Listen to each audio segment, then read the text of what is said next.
Hello, friends and colleagues. Thanks so much for joining today. I am really excited to talk through this topic of target audiences and target markets, selecting your ideal client, and really understanding who you're speaking to. Knowing this information is going to make your life much easier, and it's going to make sure that you get the right clients in the door. So I've created a little slideshow for you to look at just to help you as we go through this presentation.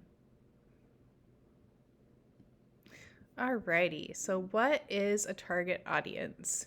A target audience is a specific group of people that are likely to benefit from and purchase your services and or products. So this is a qualified lead.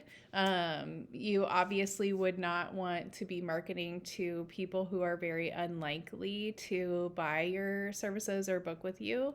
So let's say an unlikely group might be someone who lives really far away in another state, or people who already have a regular massage therapist, or people who are not able to enter your building due to physical limitations, that type of thing. So what is your target audience is someone who can afford to pay for your services or has coverage that can pay for the services that you offer, who lives or works close enough to come to your location, and who is actually interested in what you have to offer or has a problem that you can solve for them.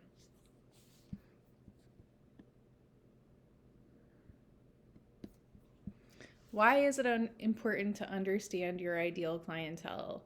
Well, it helps you hone in on messaging for the right people. So instead of crafting a message that's going to reach and impact the entire universe, all you have to do is craft a message that really speaks to the types of clients that you are trying to reach. And we'll talk more about this in an example that I'm going to go over here shortly.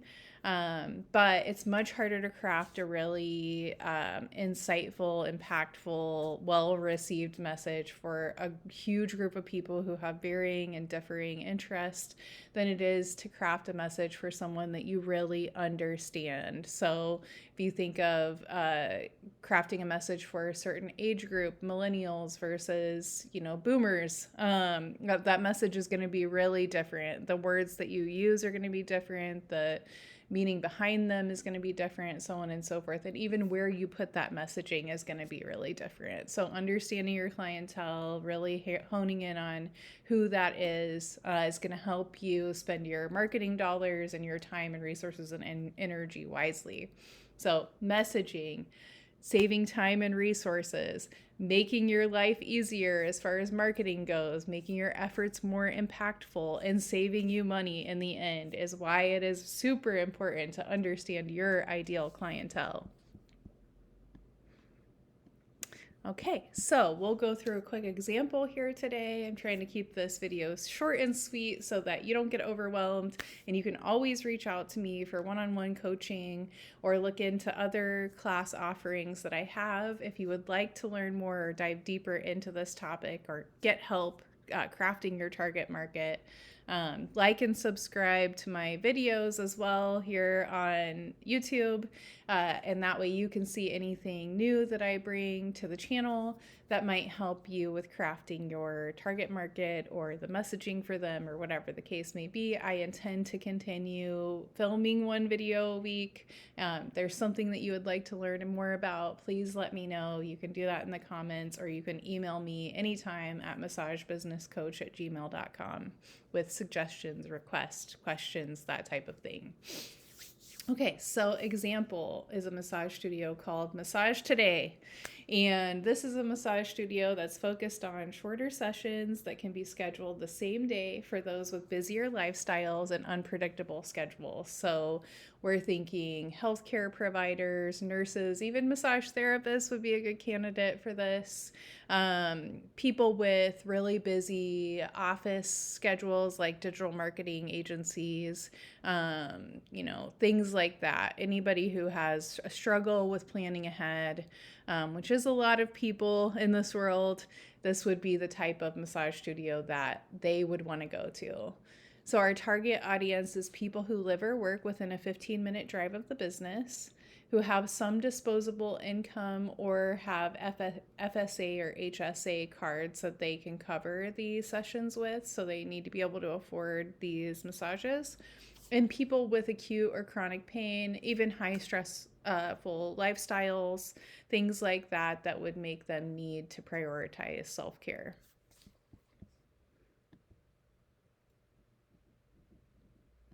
Okay.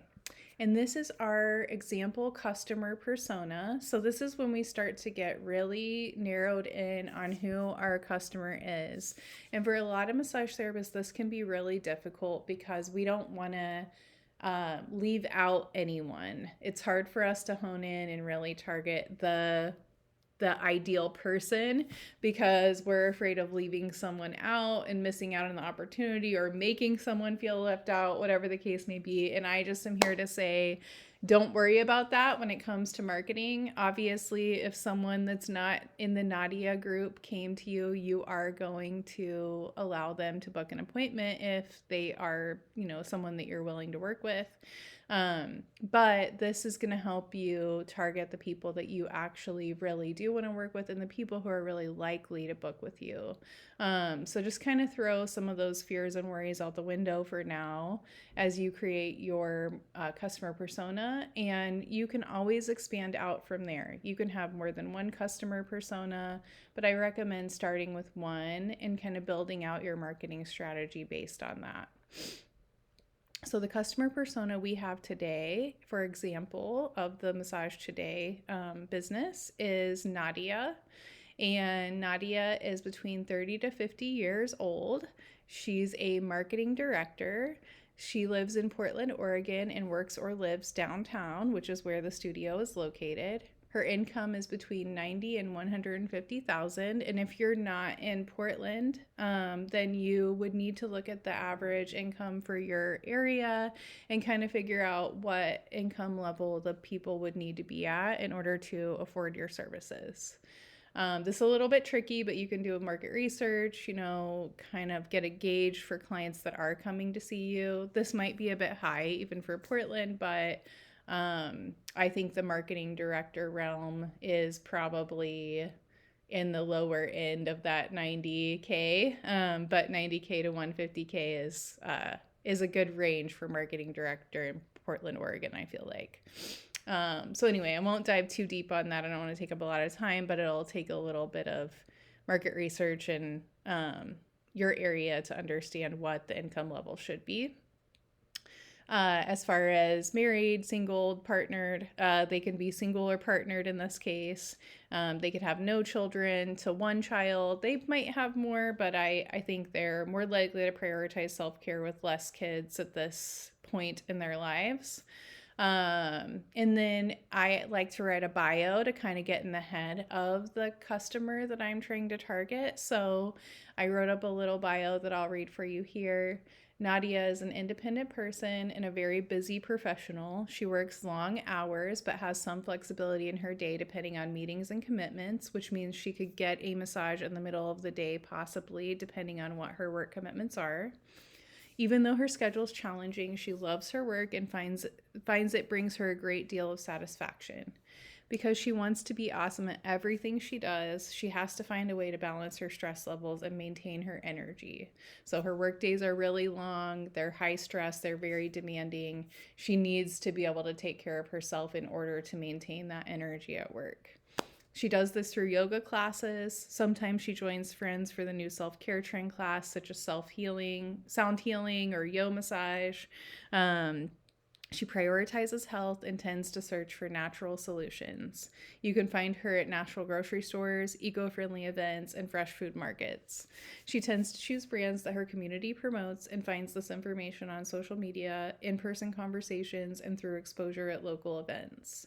So this is giving you a lot of good information about this customer persona and where you might target her for marketing and what types of messaging you might use. So you could look at other brands she might like natural food grocery store ads, in your area, yoga studio ads, things like that, where she might also go, so that you can kind of get an idea of what messaging she could respond to. If you see something that you think is really good, you don't have to reinvent the wheel. I'm not saying copy it verbatim, but you can pull some ideas from other people, business marketing, if you aren't sure what to do yourself.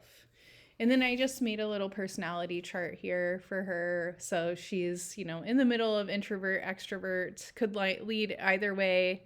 In the middle of analytical and creative, marketing directors have to be a little bit of both. I would say tend to lean more towards the analytical, but definitely still have a good creative vein running through their systems. Super busy, very organized because she has to be, extremely independent, very active, and tends to be in the middle as far as safe and risky goes. Maybe a little more leaning towards the risky side, meaning that she might not be ready to adopt new treatments or new changes, things like that, as super quickly as somebody who's a bit more on the risky side, which is good to know for your marketing if you want to make big changes, introduce some new unfamiliar type of service. She may not be the person who would immediately go for that. You would probably need to do some educating and warming her up to it before she was ready to jump to something new. And this is really good to know about your clients for things like price changes, service updates, new therapists, that kind of thing. I can share this template with you. If you'd like a copy of it, please feel free to email me. I'll put it as a free downloadable on my website eventually as well. But in the meantime, feel free to email me if you'd like to use this customer persona template, or I have other versions as well if you'd like something different. Okay, so how I would market to Nadia. And this is a super simple overview, which I would dive much deeper into if we were in a one-on-one session or if I was teaching a course. But for YouTube purposes, I will keep it pretty simple.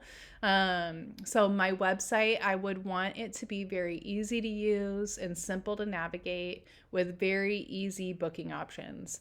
I would not want Nadia to have to take any of her extra time to make unnecessary clicks or try to figure out how she was going to book or go through a whole textbook of appointment types to have to choose from. I want to make everything really easy, really quick for somebody who's busy, somebody who might be on their phone, trying to book between meetings, that kind of thing. I'm going to have a very visible location, so somewhere downtown with visible signage that communicates the fact that we have same day availability. So I'm going to want Nadia to be able to see that we're close by to where she lives or works and kind of pass that and get familiar with us as she's driving around or walking around the neighborhood as many times as possible. So signage is going to be super important. I'm not going to want to have a massage studio that's kind of hidden in an alleyway somewhere. I'm going to have straightforward pricing and super simple appointment types. I kind of addressed this above in the website area, but I might even have just, 2 appointment types or 1 appointment type that just has time difference options. So a 30, a 45, a 60, a 75-minute option, but it's just massage and it includes whatever is needed in that day. And straightforward pricing. There's not going to be tons of pricing options. It's just going to be very straightforward pricing. Again, Nadia is super busy. She's not going to be taking a lot of time to look through appointment types and pricing. It needs to be very straightforward. I'm also going to offer memberships and packages to make it really easy for Nadia to book on a recurring basis. So for her, if she can set it and forget it, that's going to be ideal. If it can just be built into her budget, that's going to be awesome. So memberships and packages are going to be great for her. I'm going to focus on the benefits of regular massage for a stressful and busy lifestyle. So how can we help Nadia continue to perform at the level that she would like to? What are our services going to do to help her reach her goals every day, month, week, year, lifetime, so on and so forth? I'm going to focus on networking with the surrounding businesses, especially offices that Nadia might work at. So I can share my marketing materials there, connect with people who might tell others about us, get in for chair massage events, just see what kind of networking I can do with those nearby businesses. I'm going to run targeted ads, focusing on the demographics that I have set for Nadia. And that way she's seeing many different places, seeing my business in many different places. So it's popping up on her Instagram and social ads. It's popping up on her Google searches. It's popping up, on the signage that she sees around the neighborhood. I'm networking at events that she's at for work or in her neighborhood. So she's seeing my business in a lot of different places, and that's going to help her build kind of like a subconscious trust with my business. And eventually, after probably seeing it many times, hopefully, if I've set the right messaging and I've connected with her, then she will go ahead and book with me. And by me and I mean my business, not necessarily me personally. I'm going to focus on getting Google reviews so that when Nadia does do searches for massage in her area, if my listing comes up, then she will see that I have good reviews. And since she tends to kind of buy into what her community thinks is great, Google reviews will be an ideal way to help her make that final decision. And then the organic social channel that I would focus on, and by organic I mean non-paid in this case because of Nadia's age range and just the business that she's in and that kind of thing, I'm going to assume that she spends more of her time on Instagram than she does on Facebook. And I will focus on doing more of my unpaid social energy work on Instagram. So I would have stories and reels, and I would post my openings and anything that I can on Instagram specifically.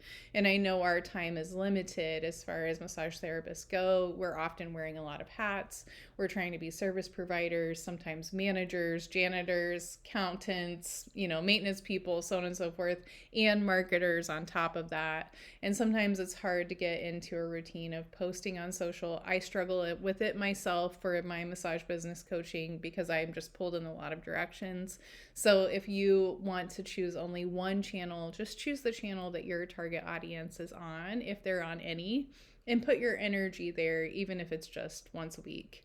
Do what you can in the end. But if you're spreading yourself too thin, that's where it kind of stops working. So this is how target markets and understanding your ideal client can really make it so that you focus on the right channels when it comes to marketing, and you don't have to spend so much time on things that probably don't make sense for your target market.